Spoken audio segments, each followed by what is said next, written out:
ในวันที่26มีนาคม2026ที่สำนักงานธนาคารพัฒนาอาซีประจำสปป.ลาวท่านสันติภาพพรหมวิหารรองนายกรัฐมนตรี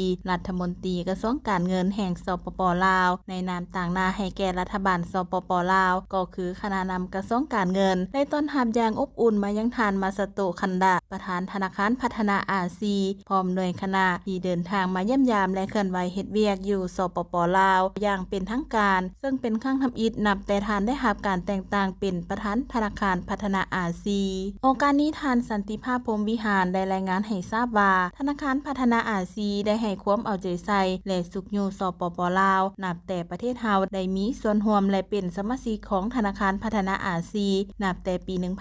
1966 เป็นต้นมาซึ่งย้ำใดสปป.ลาวถือว่าธนาคารพัฒนาอาซีเป็นคู่ร่วมมือเพื่อการพัฒนาที่สำคัญที่ได้ให้การช่วยเหลือสนับสนุนและประกอบส่วนต่างๆเข้าในภารกิจสร้างสาพัฒนาประเทศชาติมาโดยตลอดโดยทานได้ตีราคาการพบปะในครั้งนี้แม้นเป็นโอกาสไม่ตรีอันดีและมีความหมายอันสำคัญในการสืบต่อเพิ่มทวีการร่วมมือและแลกเปลี่ยนและถอดถอนบทเรียนในระยะผ่านมาเพื่อแก้ไขปัญหาข้อคงค้างต่างๆเพื่อสุขอยู่การร่วมมือ2ฝ่ายให้มีผลสำเร็จเป็นก้าวๆในต่อหน้า